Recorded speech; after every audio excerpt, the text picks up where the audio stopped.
मैं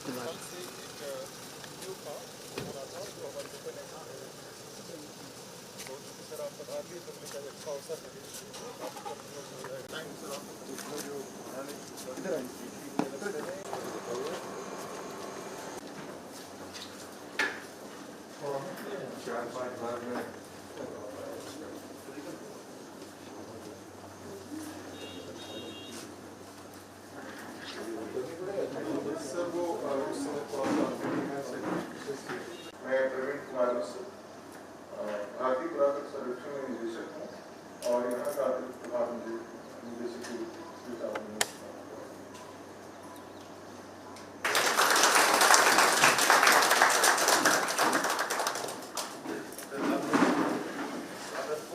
अब मैं निदेशक महोदय को आमंत्रित कर रहा हूँ। वो आदरणीय संस्कृत मंत्री महोदय, हमारे उपस्थित विद्वान साथियों, मैं पूरे संग्रहालय परिवार की ओर से मंत्री महोदय का हार्दिक अभिनंदन करता हूँ, स्वागत करता हूँ। आप सर यहाँ पधारे, ये हमारे लिए सौभाग्य की बात है और सब में जाएंगे सर, उसको डिस्कस करेंगे। सर पुनः आभार सर आपका।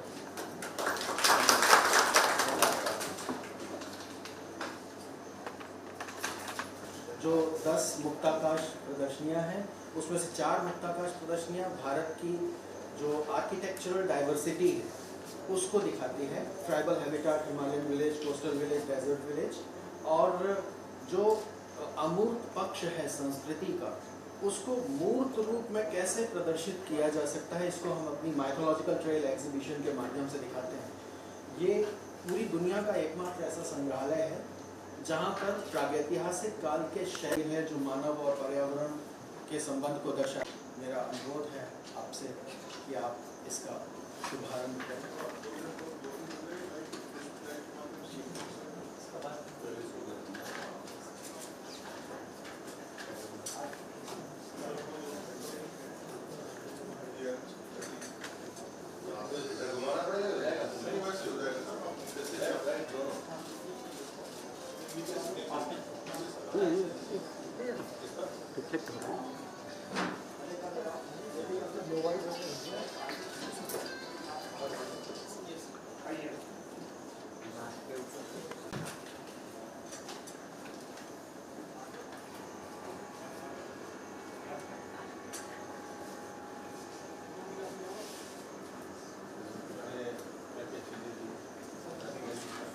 सर ये सिर्फ एक एग्जिबिट है, केवल 3, और ये अब हर हफ्ते एक नए एग्जिबिट को हम उसमें डाल रहे हैं। हाँ, एक ऑलरेडी सर सिर्फ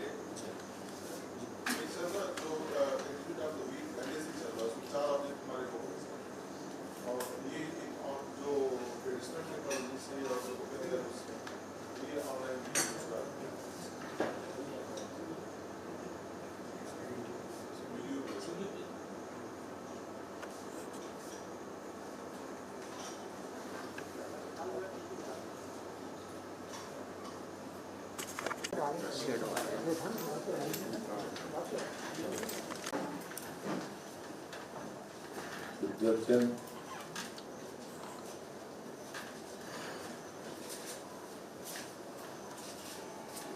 साल भर में बहुत कोशिश हुई, लेकिन मैं कोरोना के बीच में आ पाया। वास्तव में ये अपने आप में दुनिया का ऐसा संग्रहालय है जो बाकी किसी के पास भी नहीं। मुझे भी 1 वर्ष पूरा हुआ है मंत्रालय में, और नॉर्थ ईस्ट के सभी राज्यों में मुझे घूमने का मौका मिला है। और जब कभी भी मैं अपने निजी और सार्वजनिक जीवन में मुझे यात्रा का अवसर मिलता था, तो मेरी कोशिश होती थी कि हम उन दुर्गम और असंभव क्षेत्रों में जाएं जहां पर आसानी से पहुंच नहीं है। इसलिए चाहे वो कोई भी क्षेत्र रहा हो, हमने अपने जीवन में जो चीजें देखी, उसमें बहुत सारी चीजें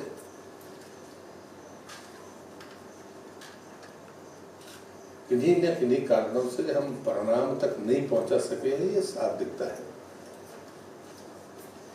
आपके जो निर्देशक हैं जो एएसआई में काफी लंबे समय से, लेकिन अगर हम वहां पर भी देखें तो अभी भी इतनी विसंगतियां साफ दिखती हैं। जैसे उदाहरण के लिए मैं भी यूटी बनने के बाद ले लिया, जब मैं 4 दिन वहां पर रहा तो चौथे दिन मुझे पता चला कि वहां पर सबको पता है कि रॉकआउट लेह और लद्दाख में बहुत बड़ी संख्या में है। तो मैंने सहज में पूछा कि 1-2 किलोमीटर में अगर 50 करीब हों 100 हों तो जब 550 से ज़्यादा रॉकआउट वहाँ पर हैं तो मैंने कहा कोई ऐसा एरिया स्पेस होगा जहाँ पर 1-8 किलोमीटर का एरिया हो और उसमें 150 हों, तो एक आर्ट पार्क बन सकता है, तो वहाँ पर है ही। आपको आश्चर्य होगा कि 2 दिन तक कोई सूचना प्रॉपर ऐसी नहीं मिली, और जब तीसरे दिन हम बैठे दोपहर के बाद तो एक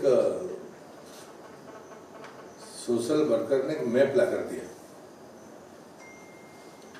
और उसने कहा कि आधे किलोमीटर में से कम एरिया में 150 से ज्यादा है। वो जो दूसरी बात उसने कही वो तो बिल्कुल आंख फाड़ने वाली थी। उसने कहा कि वहां पर बामियान की मूर्ति नष्ट होने के बाद दुनिया की सबसे विशाल प्रतिमाएं पहाड़ पर बनी हुई हैं और वो 40 से 60 फीट की तक ऊंची है। न वो स्टेट आर्कियोलॉजी के पास लिस्टेड है और न वो एएसआई के पास। मुझे लगता है ये हमारा गैप है। क्यों है, कौन जिम्मेदार है, दोषी नहीं ठहराना किसी को, लेकिन ये चूक कैसे हुई। और उन मूर्तियों को भी तोड़ने की कोशिश हुई, ब्लास्ट सेना के कारण बच गई वो, कारगिल की पहाड़ी पर है। अब चूंकि मेरे लिए आखिरी दिन था तो मैं वहां नहीं जा पाया, तब तक ये कोरोना आ गया। मैंने उनको प्रॉमिस किया कि मैं आऊंगा और वहां पर देखने के बाद में और उसको पार्क बनाना है तो तय है, लेकिन हमको एएसआई की सूची में रखना होगा। मुझे शायद भविष्य में आपके लिए भी काम की चीज होगी। दूसरी घटना मुझे इसी पूरे 1 वर्ष के कालखंड में मुझे राजस्थान की ध्यान में आई। अब कुछ लड़के, 2 लड़के आए, वो हमारे सीनियर मिनिस्टर हैं, उनके कॉन्स्टिट्यूंसी के होंगे। उनके पास गए कि साहब हमको जंगल में ये 2 मूर्तियां मिली हैं और ये ऐसे ऐसे फोटोग्राफ्स है और उसमें शैल चित्र है। तो उन्होंने कहा कि मैं तो जानता नहीं, पर प्रहलाद जी मेरे मित्र हैं, आपको उनसे मिलवा देता हूँ। शौकिया घूमने फिरने वाले लोग, कोई रिसर्च का मन नहीं, लेकिन थोड़ा बहुत आर्थिक सामर्थ्य रहा होगा। और कुछ लोगों नहीं फितूर होता कि मोटर साइकिल से घूमना ही है, जंगल में घूमना है। मुझे लगा कि मेरे जैसे ही आदमी रहा होगा, इसको कोई लेना देना नहीं है, कोई रिसर्च नहीं करनी, डिग्री नहीं लेनी, लेकिन जंगल में जाना है, इसके लेके भीतर जाना है। आपको आश्चर्य होगा कि जो हमारी डीजी थी वो जिले की कलेक्टर रह चुकी थी। मैंने उनसे पूछा, एएसआई का अधिकारी गया, 28,000 साल पुराने शैल चित्र है, मतलब बाकी डेटिंग होगी वो अलग, जो एएसआई ने तय किया। और एक छोटे मोटे बांध में वो डूब रहे, लेकिन उसका लिस्टिंग कहीं नहीं। अब ये एएसआई का इग्नोरेंस नहीं माना जा सकता, लेकिन हमारी प्रक्रिया में कहीं ना कहीं तो खोट है। फिर 3 चीजें आई, धौलावीरा की, राखी गढ़ी की, फिर ये नर्मदा मानव की। नर्मदा मानव से मेरा इंटरेस्ट, मैं नर्मदा का परिक्रमावासी हूँ तो स्वाभाविक है होना है। सिविलाइजेशन के बारे में जो विवाद चलते हैं, अगर हम सिंधु घाटी की सभ्यता को सबसे प्राचीन मानते हैं तो फिर नर्मदा और सोन की सभ्यता के बारे में अभी भी क्वेश्चन मार्क है। लेकिन आप जिस जियोलॉजिकल चेंजेस को नर्मदा के किनारे देखेंगे तो मैं जियोलॉजी का स्टूडेंट होने के नाते मेरे मन में वो जिज्ञासा आई थी और मैंने पूछा कि धरती जहाँ पहले बनती है, जीवन वहां पहले रहा होगा कि बाद में कहीं और रहा होगा। तो लमेटा ट्रैप तो दुनिया की जियोलॉजी मानती है कि वो धरती के बनने के समय क्या वो नर्मदा के किनारे, बाकी रॉक आपके पूरे स्टेट में कहीं नहीं है, देश में कहीं नहीं है। डायनासोर की वो प्रजातियां जो दुनिया में कोई 26 है, उसके 17 के तो फॉसिल आपके इसी ट्रैक में है। तो कहीं ना कहीं या तो हमारे रिसर्च में या हमारे आकलन में या हमारे लिखने पढ़ने में कहीं गैप है, या हम शायद सांस नहीं जुटा पाए। और उसमें मुझे एक ही कारण लगता है, मैं किसी की आलोचना करने का स्वभाव नहीं है मेरा, लेकिन मैं ये जरूर मानता हूं कि हम अपने मूल्यों के प्रति बैकफुट पे क्यों, हम कोई अतिरंजना भी नहीं कर रहे हैं। हमारा शास्त्र कहता है कि हम श्रुति और स्मृति के आधार पर बहुत लंबे समय तक अपने जीवन को चलाते रहे, इसलिए स्वाभाविक है कि दस्तावेज नहीं होंगे, मोटे तौर पर यह माना जा सकता है। पर मेरे जैसा व्यक्ति इस बात को भी नहीं मानता, क्योंकि श्रुति और स्मृति की परंपराएं ऐसे ही नहीं चली हैं। दमन के बाद भी विधा को बचाए रखना ये बड़ी कला थी। लेखन जला दिया गया, बाकी चीजें के, तो नालंदा में जो जल गया वो तो बचा नहीं है ना। लेकिन जिनको श्रुति और स्मृति के आधार पर जिनने अपने आप को कैरी किया, उसमें जनजाति की विधा भी है। और अगर हम उसे हम मान्यता नहीं देंगे तो फिर मान्यता कौन देगा। और इसलिए मुझे लगता है कि जो सवाल मैं कर रहा था वो उसी बात को लेकर था कि हम इतना बड़ा केंद्र, दुनिया का एकमात्र बड़ा केंद्र है, हमें अपनी चीजें तो लिखनी चाहिए जो तथ्य है। जो तथ्य मैं तथ्य से परे लिखने का कुछ कह नहीं रहा हूं, लेकिन जिन लोगों ने हमारी बात, हमारी मान्यताओं पर सवाल खड़े नहीं कर पाए। एक होता है कि हम कहते हैं कि नहीं साहब आप तो गलत बोल रहे हैं, गलत कहने का हिम्मत कोई नहीं जुटा पाया। लेकिन इसकी जरूरत नहीं है, उसको कमतर बताना, उसको अनुपयोगी साबित कर देना, ये जरूर काफी। वेद पढ़ने की क्या जरूरत है, क्या मिलेगा वेद से, तो रोटी तो मिल नहीं जाएगी। यही कहा, तर्क जो दिए गए, क्या क्यों जरूरत है, ये तो बैलगाड़ी युग की बात है। अब कोरोना में क्या हो रहा है, कौन से युग में जी रहे हैं, तो मतलब मगर कोरोना में अगर बचत है तो उसी कारण से, आप उसी जीवन पद्धति के कारण बचे हैं ना। अब तो सब चुप है। नमस्ते करने के लिए हमने नहीं कहा, इजराइल के राष्ट्रपति ने कहा, हमने हमारी तरफ से कोई सर्कुलर नहीं किया था कि साहब नमस्ते कहना, उन्होंने कहा इससे बचेंगे।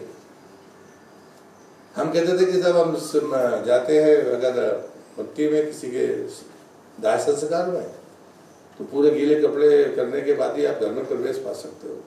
इसकी क्या जरूरत है, जाइए और जाके डाइनिंग टेबल पर रोटी खाइए। ये हमने नहीं कहा, जिनने कहा था वो उन पर सवाल खड़े हो रहे हैं, और हम नहीं कर रहे हैं, विज्ञान कर रहा है।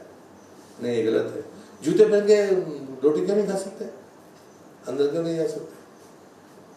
ये इतनी छोटी चीजें थी। अब कह रहे हैं कि सबसे ज्यादा संक्रमण जूते पहन के जाने में ही होगा, कालीन हटाइए, जूते बाहर उतारिए। तो हमने अपनी बातों को हम आग्रहपूर्वक नहीं कहा, ये हमारा दोष हो सकता है, लेकिन हमारी बातें अनर्गल हैं, वो अनुपयोगी हैं, जिनकी जरूरत नहीं है, उनको कमतर बताने की जिन लोगों ने कोशिश की है वो षड्यंत्र था।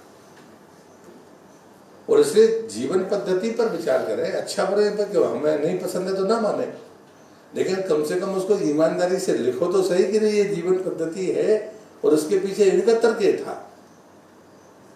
अगर आयुर्वेद कहता है तो खाली मंत्र भगवान को सिद्ध करने का नहीं, उसमें मंत्र जीवन की विधा है। कुरान भी वही है, कुरान जीवन जीने की विधा है। कुरान कोई ऐसी चीज नहीं जिसके पढ़ने से कोई अमृत प्राप्त कर लेगा, नहीं, जीवन पद्धति है वो। मैंने कुरान पढ़ी है। तो मुझे लगता है कि जब कभी हम किसी सांस्कृतिक विरासत पर आकलन करते हैं तो पूर्वाग्रह से मुक्त होना चाहिए।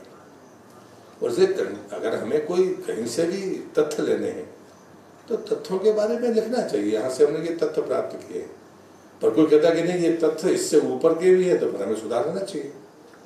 पर हम उस पर अड़े क्यों रहे, आपका नाक का सवाल क्यों बन गया। और मैंने आपको धौलावीरा का उदाहरण दिया। पूरा पश्चिम कहता था कि क्रिस्टेक्चरल स्ट्रक्चर हमने दिया, जब तक धौलावीरा का उत्खनन नहीं हुआ था। पहली बार पूरी दुनिया की आर्कियोलॉजी बदली, धौलावीरा के एक्सहिबिशन के बाद तय हुआ कि नहीं स्ट्रक्चर तो हमसे पुराना धौलावीरा का है। अब वो बहस राखी गढ़ी में शुरू हुई है, और राखी गढ़ी में हड़प्पन से पहले का सिविलाइजेशन था, ये हमारा दावा है। और वहां दिखता है कि हाँ, नाली बनाने के लिए शौचालय के पास उन्होंने पक्की ईंटों का उपयोग किया है, बाकी जगह कच्ची ईंटों का उपयोग किया है। लेकिन जो तर्क है कि नदी हमारे यहाँ से बहते हुए उस तरफ जाती है, और जो पत्थर वहां पर है वो हमारे यहाँ का पत्थर है, तो नदी की विपरीत धारा में तो नहीं कोई कैरिंग हो सकती है। यहाँ से वहां जाना तो समझ में आता है। अब ये बहस शुरू है, अगर ये बहस सुलझती है, किसी परिणाम पर पहुंचती है, और अगर ये साबित होता है कि डाकीगढ़ी हड़प्पन से पहले की सिविलाइजेशन है, तब तो बदलना होगा, गर्व के साथ बदलना होगा। जैसे नर्मदा मानव के बारे में, चूंकि जब मुझे पता चला तो मैं गया कलकत्ता, तो पता चला कि वो तो यहाँ है ही नहीं, वो तो फ्रांस में कार्बन डेटिंग के लिए जब से गई है तो उसके बाद से किसी ने वापसी की कोशिश नहीं की। एक दुनिया में सबसे पुरानी चीज आपके पास थी और वो आपके पास नहीं है, कोई की तो जिम्मेदारी होगी, किसी भी डिपार्टमेंट की जिम्मेदारी होगी। मैं जब मंत्री बना था तो मेरा पहला सेक्रेटरी को मैंने कहा कि मंत्री के तौर पर मैं पत्र लिख सकता हूँ क्या? वो गिलगिट के पेपर्स को लेकर के था। मैंने कहा गिलगिट के पेपर्स अपने आप में हिस्ट्री है, और अगर अंग्रेजों के पास है तो हमके पास क्यों होने चाहिए? अब तो एग्रीमेंट है हमारा। उन्होंने कहा एग्रीमेंट है, टीटी है हमारी, तो उनका सेक्रेटरी लिखेगा पत्र। तो पहला पत्र गया। पाकिस्तान हमको नहीं देगा, 3 हिस्सों में, कुछ हमारे पास है, कुछ पाकिस्तान के पास है, कुछ अंग्रेजों के पास है, हमें क्यों, हमारे पास क्यों नहीं होने चाहिए? जब दुनिया ने मान लिया कि जो जिनकी वस्तुएं हैं उनको वापस करना तो पड़ेगा, तो हमें कोशिश करनी चाहिए। और इसलिए मुझे लगता है कि ये ऐसे केंद्र हैं जहां पर आम आदमी अपने जो इसमें रुचि रखता है, जिज्ञासा रखता है, वो जुड़ता है। और इसलिए मैंने आप लोगों से परिचय पूछा कि आप कितने वर्षों से काम कर रहे हैं, बाकी जगह काम कर रहे हैं। मुझे तो गर्व है कि मध्य प्रदेश की धरती पर है, और आपके पास में मैं ये भी जानना चाहता था कि सबसे पुरानी चीज़ क्या है, तो आपके पास में उसी स्थान पर बना हुआ कोई शैल चित्र है, तो इससे बड़ी पूंजी तो शायद दुनिया में किसी भी संस्थान के पास में नहीं होगी कि जहाँ पर वो बना है वहीं उसके पास में मूर्त रूप से कोई चीज़ प्रत्यक्ष उसके पास में है, और फिर उसके बाद निकट में भी आपके पास में प्रॉपर्टी है। अब मेरी ही कॉन्स्टिट्यूएंसी में हटा के पास में शैल चित्र है, और बुंदेलखंड के इतिहास में मड़ियादेव ऐसा स्थान है, किला है वहाँ पर, जहाँ सर्वाधिक लड़ाइयाँ लड़ी गई, और वो ऐसा पॉइंट है जहाँ पर कभी गुलामी नहीं आई। उसके छत्रसाल ने भी उसके बाद ही अपने सब जगह जीतने के बाद किला अपना पन्ना में बनाया, वो मड़ियादेव से लगा हुआ ऐसा है। इतनी लड़ाइयों का, उसी के पास एक नदी, तो कहना पर नदी कहलाती है लेकिन नदी नहीं, वो बहुत छोटी नदी, लेकिन वो शैल चित्रों की इतनी भरमार है। पूरे देश की और दुनिया की जानकारियां रखें इससे पहले कि हम अपने राज्य की सारी चीज़ों को कहीं लिख लें और कहीं कर लें, तो मुझे लगता है कि छोटी छोटी चीज़ें होंगी, लेकिन हमें इसको संकल्प के रूप में लेना चाहिए। मानव संग्रहालय की प्रतिष्ठा बहुत है, नाम बहुत है, आपके काम करने का जो तरीका है, जो विधियाँ है, उस पर मुक्ताकाश प्रदर्शनियाँ तो आपकी भाषा में दुनिया में चर्चा का विषय होती है, और इसलिए हमारी प्रतिष्ठा में कमी नहीं है, प्रतिष्ठा हमारी बड़ी है। उस प्रतिष्ठा के अनुरूप हम बाकी चीज़ों को, जो लोग इस बात के लिए तरस रहे हैं, उसमें हम लोग भी हैं। मैं मंत्री भले हूँ, लेकिन जैसे मैंने आपको उदाहरण दिया कि बुंदेलखंड में, अब मैं ये बात कहकर अपनी बात खत्म करूँगा कि मतलब मुझे किस बात पर तकलीफ हुई, मैंने पूछा ASI के अधिकारियों से पूछा कि हैग्रीव की प्रतिमा भारत में कहाँ है। वो जो मिसिंग मॉन्यूमेंट्स की सूची आई उसमें वो हैग्रीव की प्रतिमा जो आसाम के पास है, वो पहले मिसिंग मॉन्यूमेंट में था, बाद में फिर वो, जबकि इतना बड़ा मंदिर है, वो तो बहुत बड़ा मंदिर है, पर चूंकि वो ध्वस्त रहा होगा, प्रतिमा बाद में मिली होगी। और एक कोई तिरुपति के पास हैग्रीव देवता का मंदिर, लेकिन दमोह के स्टेट आर्कियोलॉजी के म्यूजियम में हैग्रीव की प्रतिमा है। अब हैग्रीव की प्रतिमा मिल गई इसलिए मैं उसको महान नहीं मानता, लेकिन हैग्रीव की प्रतिमा का मतलब है कि वहाँ वेदांत से लेकर बाकी व्यवस्थाओं का वहाँ पर उल्लेख रहा होगा। और आप अगर दमोह में जाएं तो किसी भी गांव में 6वीं 7वीं शताब्दी की चीजें आपको मिल जाएंगी।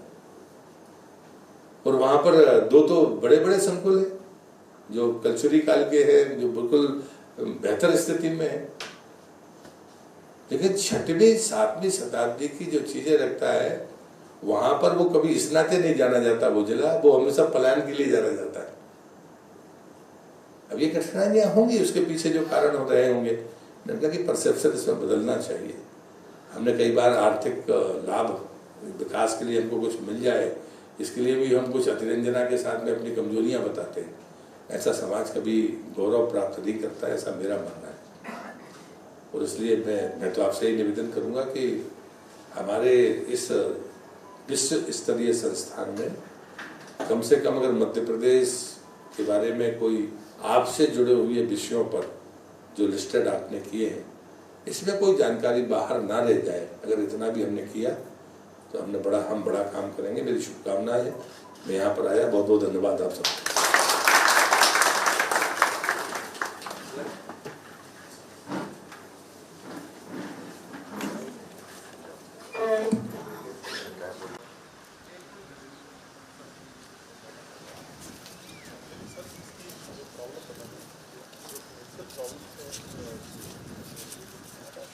उसकी वजह से कोई खेल नहीं पा रहा है, बुरी हाल है। और सर हमारी बहुत सारी प्रॉपर्टी बर्बाद होगी। इसलिए यहाँ पर एक बहुत अच्छा हमारा ऑडिटोरियम होता है सर, जिससे हमारी अर्निंग जो होती है।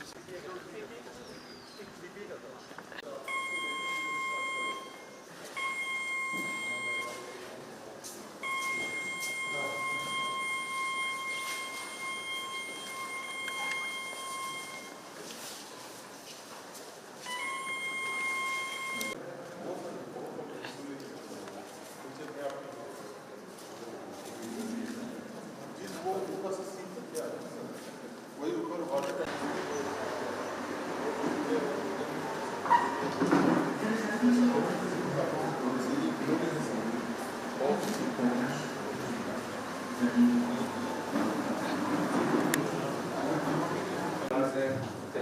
सर साटा माचा है बड़े के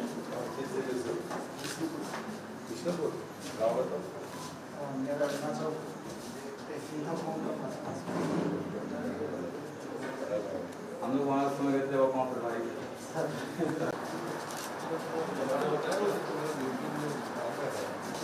सारे जितने प्रकार के मकान बनते हैं सबका बहुत बुरे हाल में है। स्टेट का म्यूजियम है ना। हाँ सर, पोलो ग्राउंड का हाँ, एक जो अपन एक स्टेट म्यूजियम स्टेट म्यूजियम कमरे के भीतर है, जी जी फर्स्ट फ्लोर पे जाते हैं, उसको बहुत बुरी हाल है जस्ट फर्स्ट, लेकिन उसमें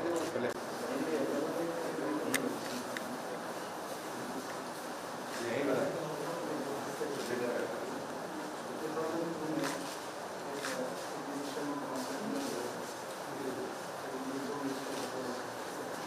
वहाँ बना फिर हम उसको लेकर आए।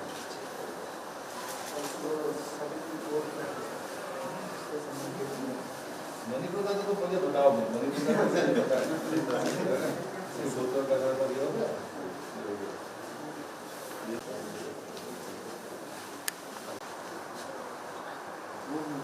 अतुल आ गया।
सर इसकी मेरी सर पोस्टिंग हुई जब मैं नया था 2003 में सर सक्षम है, मतलब पूरा उस समय 7 स्टेट सर हमारे पास होते थे।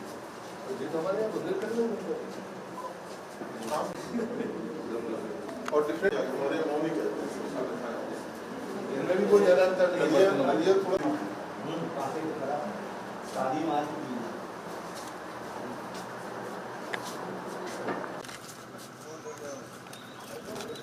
मानव संग्रहालय के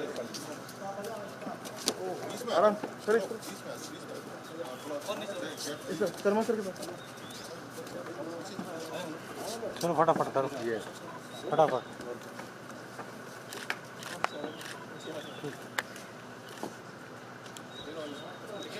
ओके थैंक यू।